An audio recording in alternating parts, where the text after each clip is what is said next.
les gagner sur le Brexit. Elle va devoir s'exprimer sur deux sujets sur lesquels elle est un peu plus fragile, sur la sécurité d'une part parce qu'elle a été ministre de l'Intérieur et qu'elle a beaucoup tailladé dans les budgets de la police britannique, et sur d'autre part des problèmes sociaux qui n'ont rien à voir avec les attentats de ce soir, mais sur lesquels elle est très faible.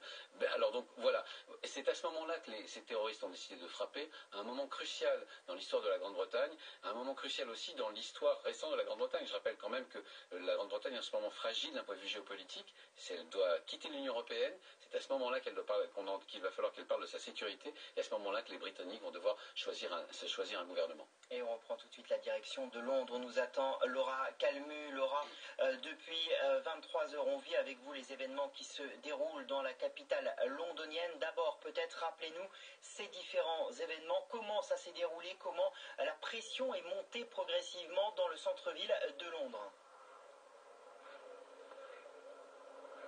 Alors, tout à fait, exactement. Donc, vous l'avez dit, ça s'est passé à London Bridge. Donc, il y aurait ce van blanc qui aurait foncé sur la foule. Il y aurait eu, on parle d'un mort, mais peut-être de plus de morts et d'une vingtaine de blessés.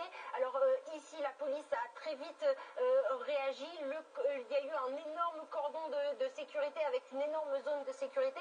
Et il y a à peu près une vingtaine de minutes, on a vu tout un attroupement de personnes qui ont été évacuées donc, de cette zone, et vous le voyez peut-être derrière moi encore, de nombreuses personnes qui sont évacuées, la police qui tente de faire demi-tour, qui tente de demander aux voitures de faire demi-tour. Voilà, tout ce qu'on sait, c'est que on parlerait maintenant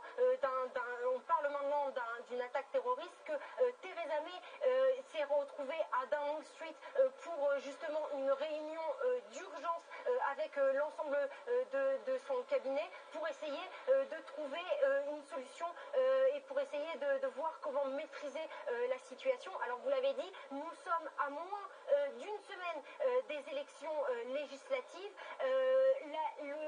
Le niveau sécurité, l'impact sécuritaire de ces attentats va très certainement avoir un impact. J'en parlais encore cet après-midi avec une politologue qui nous disait que pour le moment, les personnes ici à Londres essayent de se dire keep calm and carry on. Alors c'est une expression anglaise pour dire on continue et on avance et on reste calme. Et c'est un petit peu ce qui s'est produit ce soir à Londres. Il y a eu des évacuations, mais tout le monde marchait. La police essayait calmement de rassurer les gens et de les faire se rediriger chez eux.